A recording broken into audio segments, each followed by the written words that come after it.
परंपरा को हमारे महाविद्यालय की ओर से, आप सबकी ओर से हार्दिक श्रद्धांजलि है। पठन पाठन के अलावा हमने और भी कुछ काम तय किए। हमने विद्यार्थियों को गोद लेने की एक परंपरा चला रखी है। हर शिक्षक 5 विद्यार्थी को गोद ले। हम हर शिक्षक को ये जरूर इस बात की समीक्षा करनी चाहिए कि हमारे पास पीछे के जो विद्यार्थी हैं गोद लिए गए, कोई नया जो जुड़ा है वो विद्यार्थी, ये 5 विद्यार्थी जो हमारे गोद लिए गए हैं, हमने इस सत्र में उन्हें कितना विकसित किया है।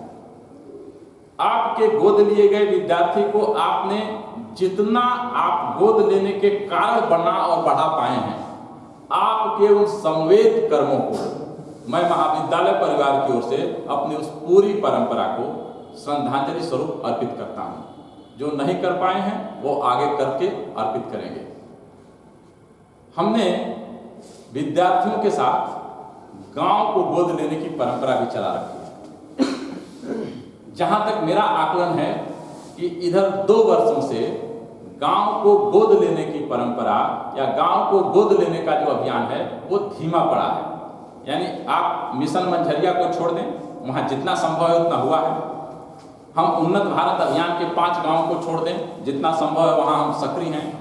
लेकिन एक गांव, एक विभाग, एक गांव का जो अभियान है वो अभियान धीमा पड़ा है। हमें उस अभियान को फिर से उसी रूप में लेने की जरूरत है जैसे हम पहले चलाते थे, कि हम उस गांव के सुख दुख के साथ जुड़ सकते हैं, उस गांव से कुछ सीख सकते हैं, अपने विद्यार्थी को सिखा सकते हैं, गांव के साथ हम जाकर संवाद कर सकते हैं और फिर धीरे धीरे हम क्या वहां कर सकते हैं, यानी क्या हम दे सकते हैं और क्या वहां से ले सकते हैं। इसलिए गांव को गोद लेने की परंपरा में जितना हम इस साल कर पाए हैं वो न्यूनतम हुआ है। वो सब मैं उस अपनी पूरी श्रेष्ठ भारत की मनीषी परंपरा के चरणों में श्रद्धांजलि स्वरूप अर्पित करता हूं। जो नहीं हो पाया है उसे आगे अभी करते रहना होगा। इसके अतिरिक्त हमने पाठ्यक्रम योजना, प्रगति आख्या, ये 2 हमारी अपने और नवाचार की योजनाएं।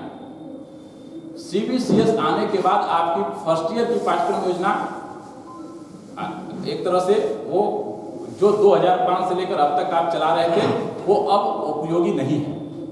उसे CBCS पाठ्यक्रम के रूप में हमें उस पाठ्यक्रम योजना को बदलना पड़ेगा।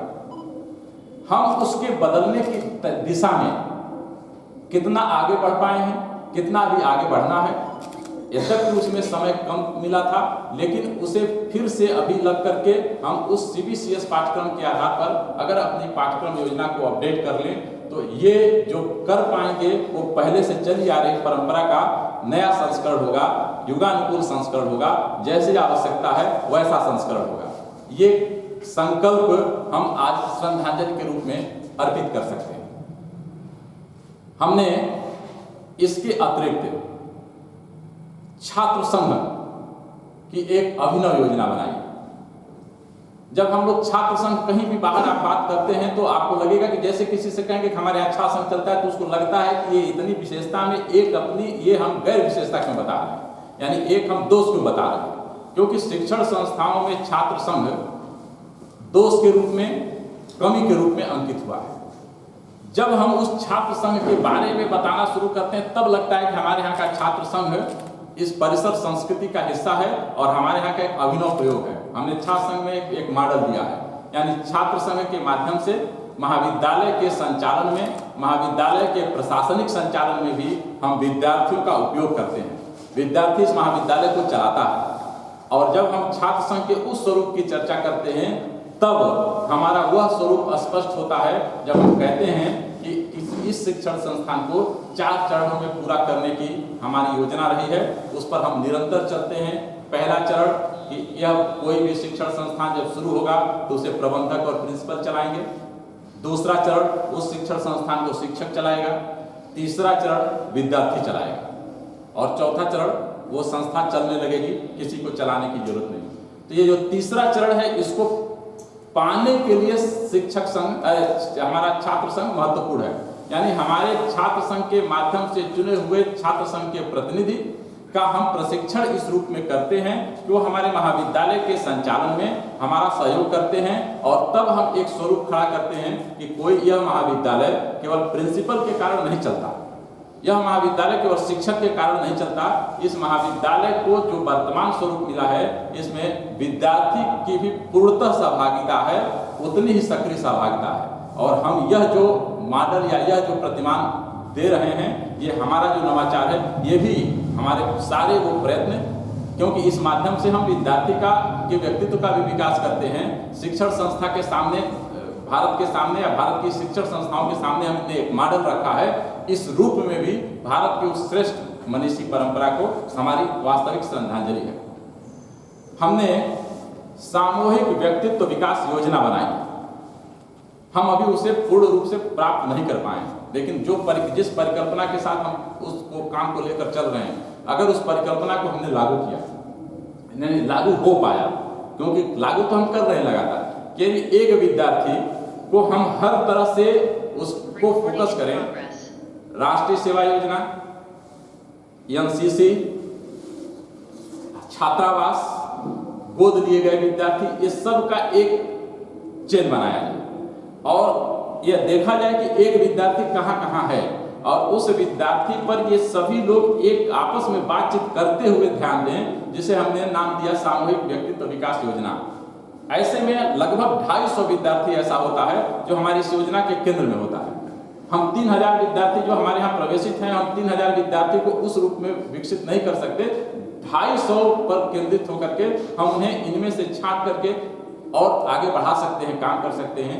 वह योजना अभी जिस रूप में फलित होनी चाहिए, उस रूप में अभी हम नहीं कर पा रहे हैं। इसलिए जितना योजना जो बनाए हैं, इस योजना को बनाने में, इस योजना को बनाकर आगे बढ़ने में जितना हम चल पाए हैं, वो श्रद्धांजलि स्वरूप, और जो आगे पूरा करना है उसे संकल्प के रूप में मैं उस पूरे अपने भारत की श्रेष्ठ मनीषी परंपरा के चरणों में श्रद्धांजलि स्वरूप अर्पित करता हूँ। इस तरह ऐसे तमाम हमारे नवाचार हैं।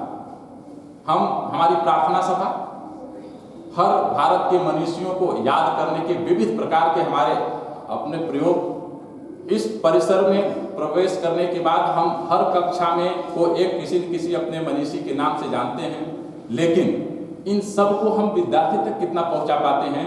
जो नहीं पहुंचा पाए हैं उस दिशा में आगे बढ़ना चाहिए। जितना नाम हमने पहुंचा दिया, हमने अपने कक्ष का नाम कोई एक महापुरुष के नाम पर रख दिया, हमने उस महापुरुष के नाम पर, उस महापुरुष का नाम तो विद्यार्थी तक पहुंचा, क्योंकि वो रोज उस कमरे से घुस रहा है, उस कक्ष को देख रहा है, अंदर के कक्ष में जीवन परिचय लिखा हुआ है, तो हमने उनको बता दिया कि ये है।